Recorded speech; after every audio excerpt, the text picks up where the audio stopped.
صلوات والملائكة المقربين على سيدنا محمد وعلى آله وأصحابه الطيبين الطاهرين.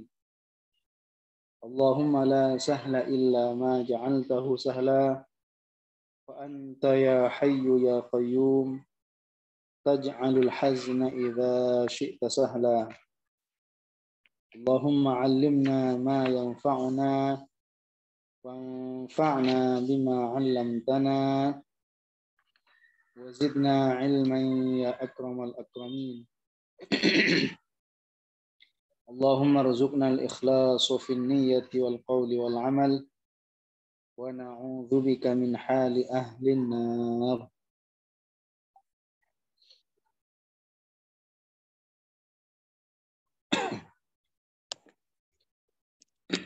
Alhamdulillah, kita senantiasa dalam lindungan Allah Subhanahu wa taala, dalam taufik dan rahmat Allah Subhanahu wa taala, sehingga kita masih diberi untuk senantiasa menambah ilmu agama. Suatu nikmat yang kita raih pada malam ini, yaitu ketika kita tertanam dalam diri kita kecintaan terhadap ilmu agama. Patut kita bersyukur kepada Allah Subhanahu wa taala karena Syekh Abdullah Al-Harari mengatakan bahwasannya di antara tanda bahwa seseorang itu dikehendaki oleh Allah Subhanahu wa taala memperoleh kebaikan ketika tertanam dalam dirinya cinta untuk belajar ilmu agama, cinta untuk memahami urusan agamanya. Ini adalah nikmat yang tidak semua orang memperolehnya, tidak semua orang mendapatkannya. Karena terus terang kalau urusan hidayah, kalau urusan memperoleh hidayah dari Allah Subhanahu wa taala itu tidak bisa kita membuat mereka mendapatkan kecuali berbarengan dengan petunjuk dari Allah Subhanahu wa taala. Jangankan sekelas seperti kita, seperti Rasulullah yang statusnya seorang nabi, turun kepada beliau wahyu, ketika mengajak kepada orang-orang yang di sekitarnya, bahkan kepada kerabat-kerabatnya, mereka pun tidak memperoleh hidayah dari Allah. Karenanya ini adalah petunjuk dari Allah Subhanahu wa taala, merupakan rahmat dari Allah ketika hati kita tergerak untuk terus belajar ilmu agama. Insya Allah tema kita pada malam ini akan kita bahas, akan kita kupas maqalah ya, dari kitab Al-Fiqhul Akbar, yaitu tentang perkataan Al-Imam Abu Hanifah dalam kitabnya Al-Fiqhul Absat, "Faman qala la a'rifu rabbi." Jadi Al-Imam Abu Hanifah mengatakan, "Faman qala," barang siapa yang berkata, barang siapa mengatakan, "La a'rifu rabbi," saya tidak tahu tentang Tuhanku. "Afis sama'i," apakah ia berada di langit, "am fil ardi," ataupun berada di bumi. Maka apa hukum orang yang mengatakan semacam itu? Kata Imam Abu Hanifah, fahuwa kafirun, maka dialah seorang kafir. Ya, jadi Al-Imam Abu Hanifah yang mana beliau adalah ulama salaf. Beliau lahir pada tahun 80 Hijriah. wafat pada tahun 150 Hijriah. Beliau termasuk ulama salaf. Jadi beliau Imam Abu Hanifah itu masuk dalam sebuah hadis khairul quruni qarni. Kata Rasulullah, khairul quruni, sebaik-baik masa atau masa yang paling baik ya, abad. Sebaik-baik qarn adalah qarni, di masa saya masih hidup. Tsummal ladzina yalunahum, kemudian orang-orang yang hidup di masa setelahnya. Tsummal ladzina yalunahum, kemudian orang-orang yang hidup di setelah mereka. Khairul qurun, sebaik-baik abad. Satu abad, al-qarnu itu satu abad. Satu abad dalam salah satu penafsiran para ulama itu adalah 100 tahun. Yaitu amin. Jadi menurut salah satu penafsiran bahwa satu abad itu adalah 100 tahun. Berarti orang-orang yang hidup di masa satu abad pertama, 2 abad kedua, kemudian 3 abad yang berikutnya, itu mereka adalah orang-orang yang mendapatkan keistimewaan dari Rasulullah. Apa keistimewaannya? Bahwa kebanyakan, bukan semua, kebanyakan bahwa orang-orang yang hidup di masa abad pertama, kedua, dan ketiga, mereka orang-orang yang baik, orang-orang yang soleh, termasuk Al-Imam Abu Hanifah sendiri. Al-Imam Abu Hanifah ini termasuk ulama salaf. Al-Imam Abu Hanifah ini termasuk ulama salaf.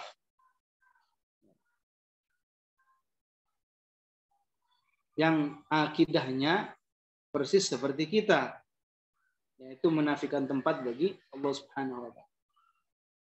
Inilah akidah yang sebenarnya. Inilah akidah ulama salaf yang semuanya mereka menafikan sifat-sifat makhluk, menafikan arah, menafikan tempat bagi Allah. Kenapa? Karena orang yang menisbatkan tempat, sekalipun dia sendiri tidak menetapkan tempatnya di mana, entah di langit atau di bumi, orang tersebut berarti masih menetapkan atau menisbatkan tempat bagi Allah. Padahal tempat itu makhluk. Tempat itu makhluk. Tempat itu baru. Tempat itu apa? Tempat itu adalah ruang kosong yang diisi oleh benda. Tempat adalah ruang kosong yang diisi oleh benda.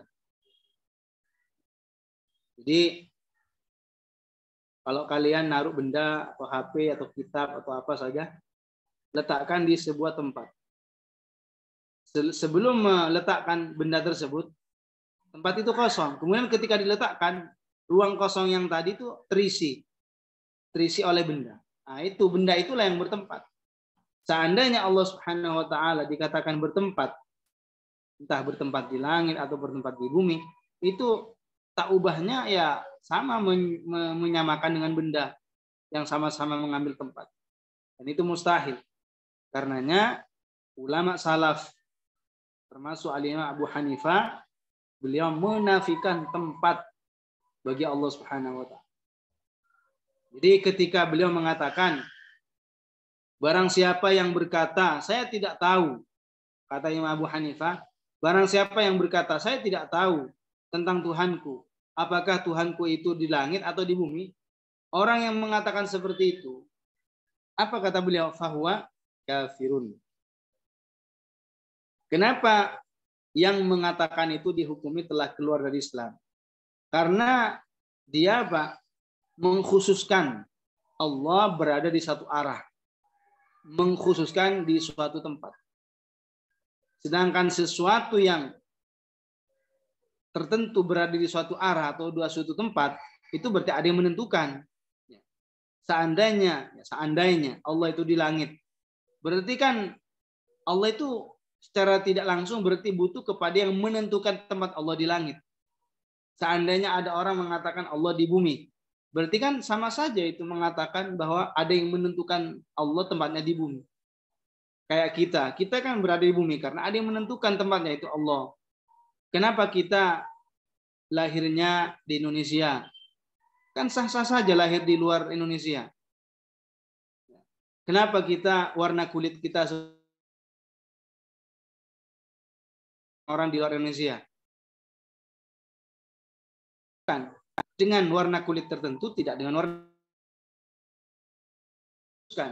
Demikian juga seandainya Allah Subhanahu wa taala berada di langit, berarti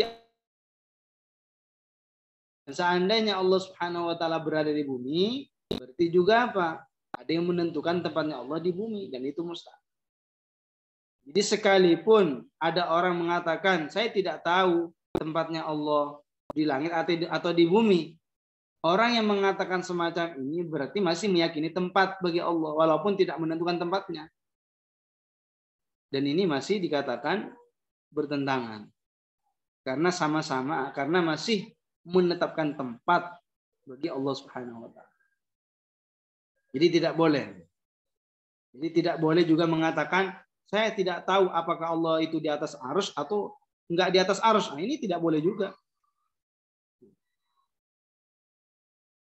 Jadi enggak bisa mengatakan semacam ini. Itu. Misalkan mengatakan saya tidak tahu apakah Allah itu di kanan kita atau di kiri kita, itu tetap aja salah.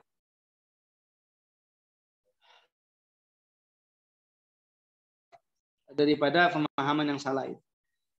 Karenanya inilah akidah ulama salaf yang sesungguhnya, mereka menafikan tempat bagi Allah. Bukan hanya sekedar seperti orang-orang, seperti kelompok-kelompok yang mengaku dirinya sebagai salaf, ya, pengikut salaf, tetapi hakikatnya mereka bertentangan. Tidak selaras, tidak sesuai dengan akidah ulama salaf. Ulama salaf menafikan tempat bagi Allah. Mereka orang-orang yang mengaku sebagai pengikut salaf, justru mereka apa? Menetapkan tempat bagi Allah.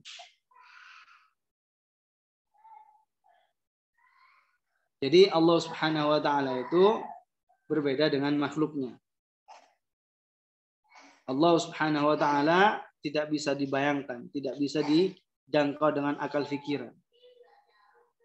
Jadi Rasulullah pernah berkata, la fikrata fir rabb.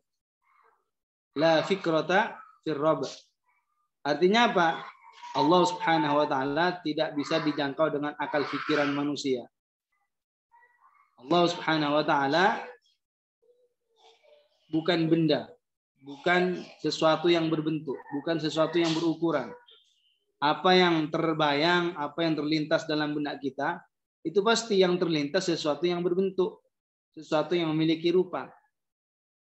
Sekalipun kita tidak pernah pergi ke yang namanya negara yang namanya Cina atau negara Amerika misalkan, sekalipun di antara kita mungkin tidak ada yang pernah berangkat ke sana, tapi kita bisa bayangin, bisa menghayal tentang orang-orang penduduk sana, tempat-tempat di sana, bisa membayangkan gitu.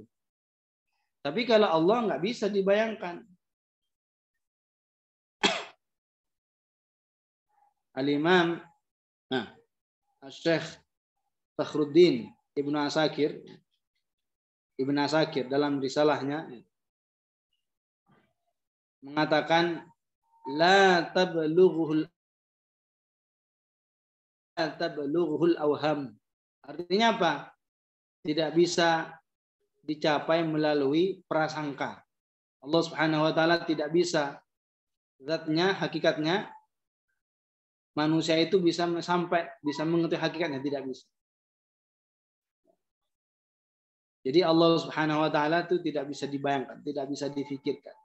Karenanya Thauban ibn Ibrahim yang dikenal dengan julukan Dhunnun al-Misri, demikian juga Al-Imam Ahmad bin Hanbal mengatakan mahma tasawwarta bibalika fallahu bi khilafi dzalika.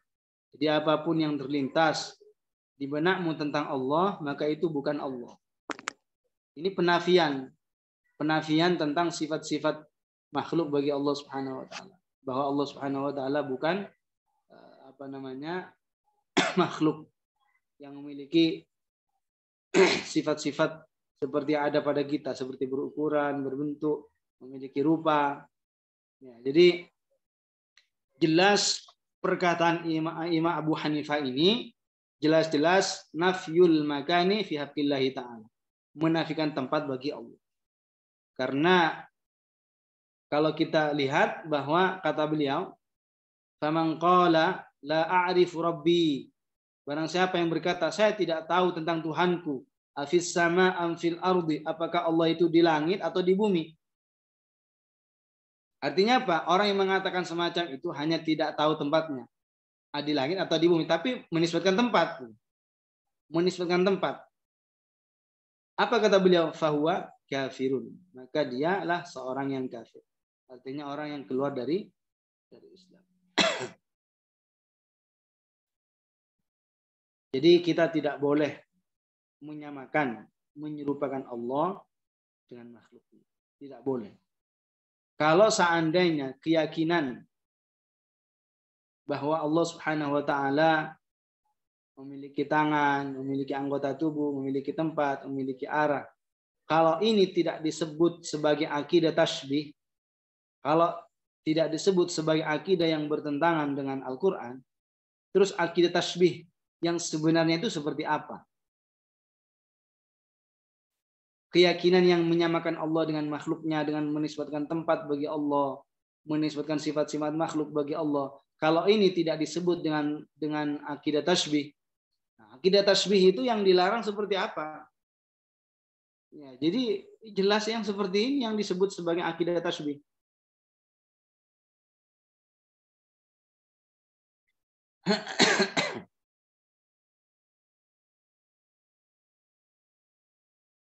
Jadi Allah Subhanahu wa taala itu tidak boleh disifati dengan sifat benda dan juga tidak boleh disifati dengan benda. Karena alam itu ada dua macam. Segala sesuatu yang selain Allah ini terbagi kepada dua macam. Benda dan sifat benda. Benda dan sifat benda. Apa itu benda? Artinya sesuatu yang bisa tegak dengan sendirinya. Bisa menyendiri, bisa sendiri. Tapi kalau sifat benda tidak bisa menyendiri, ia senantiasa ada pada yang lainnya. Ia senantiasa ada pada sesuatu yang lainnya. Itu namanya sifat benda. Allah Subhanahu wa taala tidak boleh dikatakan benda dan juga Allah taala tidak boleh dikatakan sifatnya benda, tidak boleh. Karena Allah Subhanahu wa taala pencipta benda dan pencipta sifat benda. Sedangkan pencipta pasti beda dengan yang dicipta ataupun dengan sifat yang Allah ciptakan bagi benda tersebut. Tidak sama. Al-Imam Abu Hanifah dalam makolahnya juga mengatakan begini, anna yushbihul khaliqu makhluqahu. Anna yushbihul khaliqu makhluqahu. Allah pasti beda dengan makhluknya. Allah tidak mungkin sama dengan ciptaannya. Ini perkataan Imam Abu Hanifah. Anna yushbihul khaliqu makhluqahu.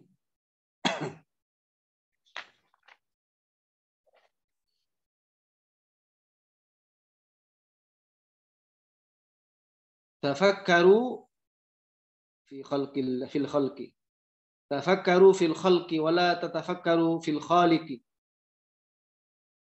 Jadi berfikirlah kalian tentang makhluk, tentang ciptaan Allah.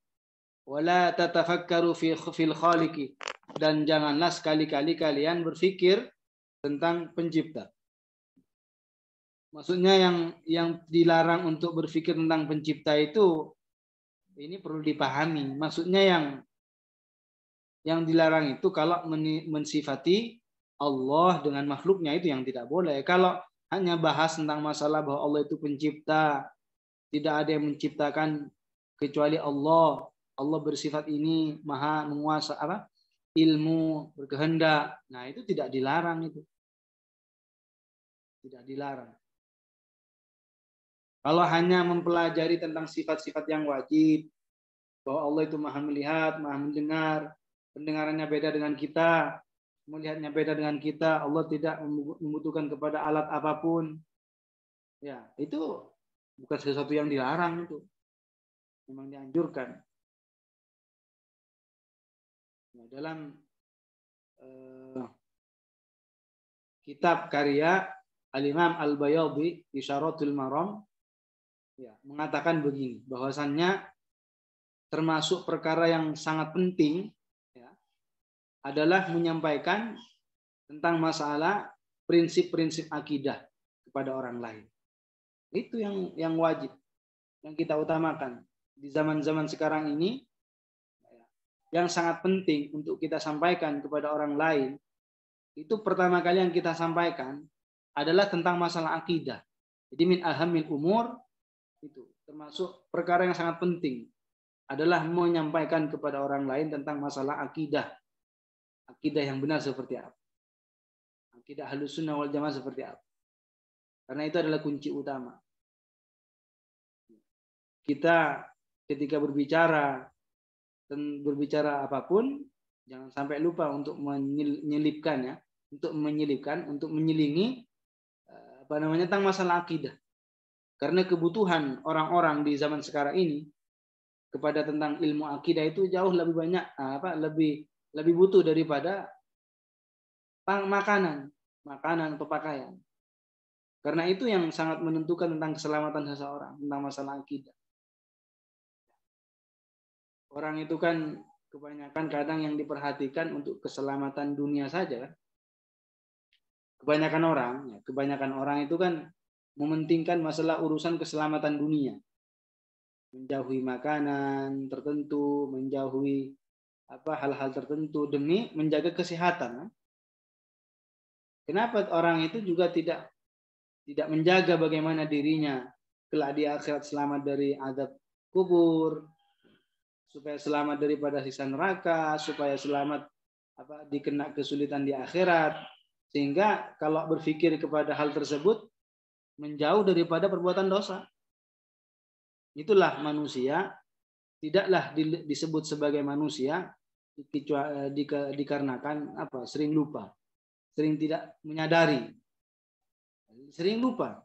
Jadi manusia itu kan tidaklah disebut sebagai manusia illa likathrati nisyanihi, kecuali dikarenakan lupa, tidak menyadari, lupa tentang masalah urusan akhirat, lupa bagaimana dirinya nanti akan dihisab. Begitu. Jadi orang itu kebanyakan berpikir tentang masalah kesehatan fisik demi mendapatkan keselamatan dunia. Harus menjauhi makanan-makanan tertentu, harus menjaga hal-hal yang tertentu demi menjaga kesehatan. Yang seharusnya padahal ada yang lebih yang kita utamakan, yaitu keselamatan akhirat, keselamatan yang sesungguhnya, keselamatan yang abadi, kehidupan yang selama-lamanya. Tentunya kalau berpikir kepada keselamatan akhirat, memikir bagaimana di akhirat mendapatkan kehidupan yang abadi, maka di dunia ini akan dia berusaha untuk sebisa mungkin dan harus menjauh daripada perbuatan maksiat, perbuatan dosa, hal-hal yang dilarang, yang dicegah oleh Allah Subhanahu wa taala. Jadi masalah akidah itu harus kita utamakan. Jangan dikira di luar sana itu banyak orang paham tentang masalah akidah yang benar. Banyak yang nggak paham. Jangan dikira kalau hanya sekedar hafal Al-Quran. Jangan dikira kalau orang sudah hafal Al-Quran itu pasti udah jago, pasti hebat ilmu agamanya. Belum tentu. Justru sebaliknya. Dulu ada orang, di zaman dulu Di zaman dulu itu ada orang namanya, lupa namanya.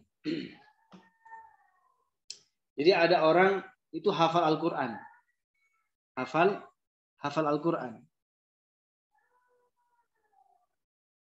Tapi keyakinannya itu bertentangan. Meyakini bahwa Allah Subhanahu wa taala itu memiliki rupa, yang rupanya itu seperti anak muda, remaja yang masih belum tumbuh jenggot. Alhamdulillah. Jadi dulu di zaman dulu itu ada orang meyakini bahwa Allah Subhanahu wa taala itu memiliki bentuk. yang seperti anak remaja, anak yang masih muda, remaja belum tumbuh jenggot. Dan ada lagi yang mengatakan bahwasannya Allah itu berbentuk yang bentuknya seperti orang yang sudah tua yang sudah rambutnya putih, campur putih, uban. Alhamdulillah. Ini tentang kebodohan. Orang yang masih mensifati seperti ini, menisbatkan sifat makhluk kepada Allah Subhanahu wa taala, itu namanya belum mengenal Allah. Belum beriman, belum mengenal Tuhan yang disembah. Dan tidak sah ibadahnya. Al-Imamul Ghazali mengatakan la tasihhul ibadatu illa ba'da ma'rifatil ma'bud. Imamul Ghazali mengatakan bahwasanya tidak sah, artinya tidak diterima suatu ibadah itu kecuali setelah mengenal Tuhan yang berhak disembah. Bagaimana mengenal Tuhan? Bagaimana mengenal Allah? Yaitu mengenal tentang sifat-sifatnya yang wajib, yang mustahil seperti apa, yang wajib seperti apa, dan yang jaiz sebagai apa. Mengenal Allah itu, mengetahui Allah itu bukan mengenal Allah, mengetahui tentang sesuatu tentangnya secara keseluruhan. Jadi tidak bisa mengetahui hakikat Allah kecuali hanya Allah. Kita hanya mampu dan kita hanya diwajibkan mengenali sifat-sifatnya, mengenali sifat-sifat Allah. Tidak lebih daripada itu. Jadi Allah Subhanahu wa taala, qul huwallahu ahad, Allahus samad, lam yalid wa lam yulad wa lam yakul lahu kufuwan ahad. Itu semuanya berisi tentang sifat Tuhan yang kita sembah, yaitu Allah. Apa kata Allah? Qul, katakan Muhammad, wallahu ahad. Allah itu esa, Allah itu tidak ada sekutu baginya. Allahus samad. Allah tidak butuh kepada selainnya. Lam yalid wa lam yulad. Allah tidak lahir. Allah tidak melahirkan. Allah tidak melahirkan. Allah tidak dilahirkan. Wa lam yakul lahu kufuwan ahad. Dan Allah Subhanahu wa taala tidak memiliki persamaan. Ya, jadi tentang masalah akidah, tentang masalah prinsip akidah, itu kita harus ulang-ulang. Jangan pernah kita bosan mengulang masalah prinsip akidah. Kenapa? Karena di luar sana banyak orang yang mementingkan hanya urusan cerita-cerita saja. Ya, kita tidak menafikan tentang baiknya menyebutkan tentang akhlak Rasulullah, sejarah hidup Rasulullah sehari-hari. Tidak menafikan kita. Kita tidak menafikan. Itu bagus. Yang dikhawatirkan, takutnya orang itu hanya cerita tentang akhlak Nabi, padahal tentang masalah akidah yang itu merupakan hal utama yang harus kita sampaikan, malah lupa. Jadi masalah akidah itu harus disampaikan. Terutama bagi para penceramah, para khatib, itu mereka kebanyakan lupa tugas utama mereka. Itu harusnya menyampaikan sesuatu yang paling mendasar, sesuatu yang paling penting dalam kehidupan kita sehari-hari, itu masalah keimanan. Kenapa kita sering mengulang tentang masalah akidah? Kenapa kita sering sebut laisa kamitslihi syai', surat Al-Ikhlas? Karena jangan dikira orang-orang sekitar sudah paham semua tentang masalah akidah yang benar. Ada orang yang meyakini Allah seperti manusia. Ada orang yang meyakini Allah itu ada di bumi bersama kita. Ada meyakini Allah itu ya seperti raja, ada di atas langit, ada di atas. Alhamdulillah, ada yang meyakini Allah itu turun setiap malam ke bumi yang pertama. Na'udzubillah. Ada yang seperti itu, meyakini seperti itu. Karenanya kita jangan bosan. Jangan bosan untuk mengulang masalah akidah yang benar. Karena menyelamatkan satu orang daripada kekufuran, itu lebih baik daripada memberi makan kepada orang yang kelaparan, walaupun jutaan orang. Jadi menyelamatkan Jadi menyelamatkan orang daripada kekufuran itu lebih baik daripada memberi makan. Memberi makan kepada orang yang kelaparan. Jutaan orang. Kenapa? Karena orang yang Muslim mati karena kelaparan, pasti dia surga. Kalau orang yang Muslim mati karena gara-gara kelaparan, matinya Muslim, matinya Islam, dia pasti dapat surga. Tapi kalau orang yang mati kemudian membawa akidah yang bertentangan dengan Al-Quran, meyakini Allah seperti manusia, meyakini Allah di langit, meyakini Allah di bumi, itu kan sudah benar-benar mendustakan Al-Quran. Allah mengatakan fala tadribu lillahil amsal. Maka janganlah kalian sekali-kali menyamakan Allah, menjadikan persamaan bagi Allah, lalu menyamakan Allah dengan manusia, lalu menisbahkan tempat bagi Allah. Alhamdulillah, itu kan mendustakan Al-Quran. Dan orang yang mendustakan Al-Quran kan jelas hukumnya bagaimana. Kita akan selamat daripada kekufuran. Jadi Al-Quran, hadis, semuanya itu saling menguatkan, saling mengokohkan. Bukan malah saling bertabrakan. Bukan saling bertolak belakang. Karenanya dalam memahami ilmu agama, tidak bisa kita pahami sesuai dengan nalar kita sendiri. Dalam masalah ilmu agama, dalam memperoleh urusan masalah memperoleh keselamatan akhirat, bukan sesuai dengan pemikiran kita, tapi harus sesuai dengan pemikiran mayoritas umat Muhammad. Mayoritas umat Muhammad, masalah ulama-ulamanya, bagaimana para ahli tafsir ketika menafsirkan Al-Quran, ketika menafsirkan hadis-hadis Nabi. Bukan kita yang menafsirkan, kita hanya mengikuti saja, mengikuti apa adanya. Kita kan bukan ahli tafsir. Kita hanya mengikuti apa yang disampaikan oleh mereka. Orang sekarang itu kalau sudah S ini, S1, S2, S3 kadang sudah berani memaknai sesuai dengan pemikirannya. Nah, begitu kan? Padahal itu dari mana pelajaran pemahaman seperti itu? Tidak ada. Tradisi menimba ilmu agama dengan cara talaqi yang kita lakukan pada malam ini sesuai dengan para ulama dulu. Hingga zaman sekarang secara mayoritas ya. Karena mereka para sahabat ya, dari Rasulullah. Para sahabat menyampaikan kepada orang-orang yang datang setelahnya. Dari masa ke masa, dari generasi ke generasi, ilmu agama harus dipelajari memang dengan cara talaqi agar terhindar daripada kesalahpahaman. Abdullah Ibnu Mubarak itu mengatakan al-isnadu minad din. Sanad itu merupakan bagian daripada agama.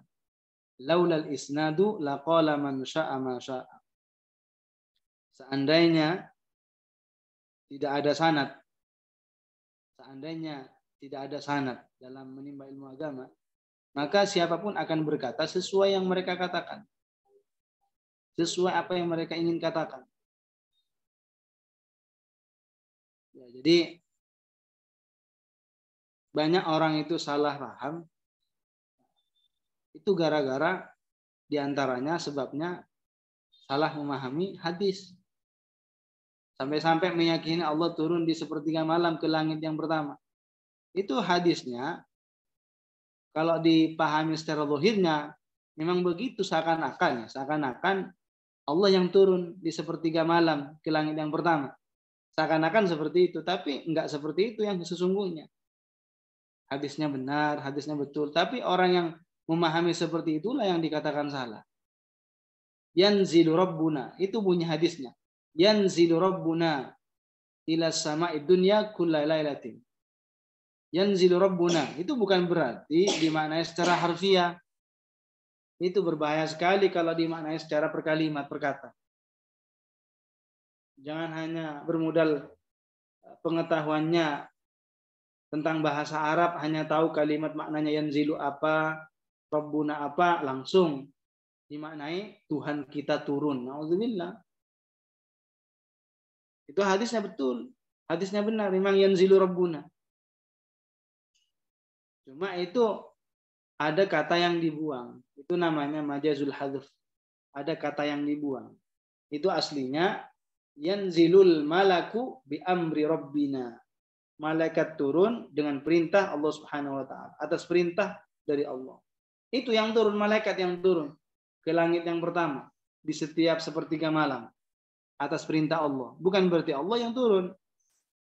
Turun, naik, berpindah dari satu tempat ke tempat lain. Itu semuanya min sifatil makhlukin, merupakan sifat bagi makhluk. Dan Allah Subhanahu wa taala tidak boleh disifati dengan sifat makhluk. Jadi Allah Subhanahu wa taala tidak boleh disifati dengan sifat makhluk.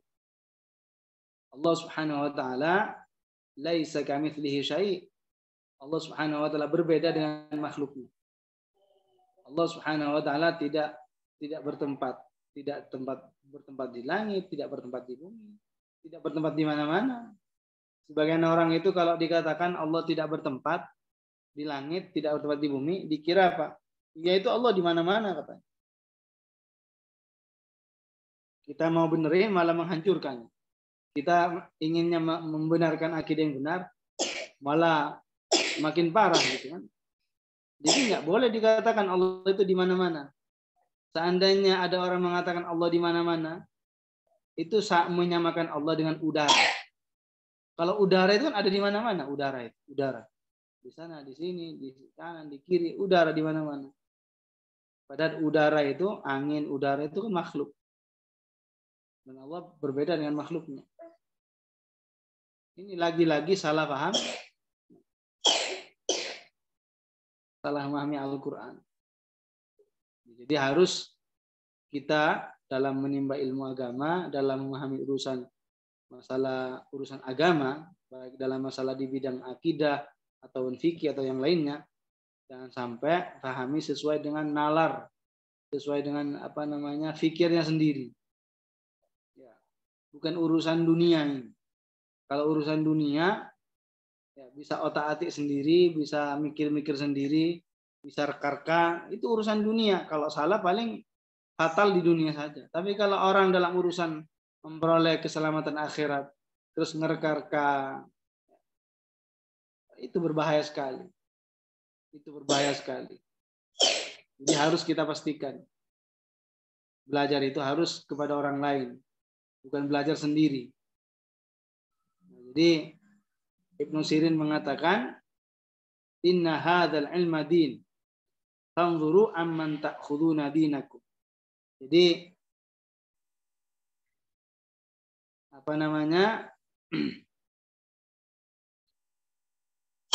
perhatikan. Maka perhatikan. Jadi sesungguhnya ilmu ini adalah bagian daripada agama. Inna hadzal ilma din. Sesungguhnya ilmu ini bagian daripada agama itu sendiri. Maka perhatikan dan cermati. Dari manakah engkau atau mengambil ilmu yang kalian ambil? Dari mana? Fanzuru amman ta'khuduna dinakum. Maka perhatikan.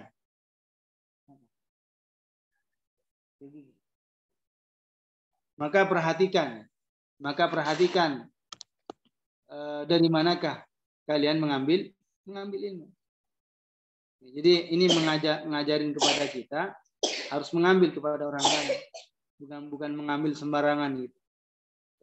Sebagian orang itu beranggapan bahwa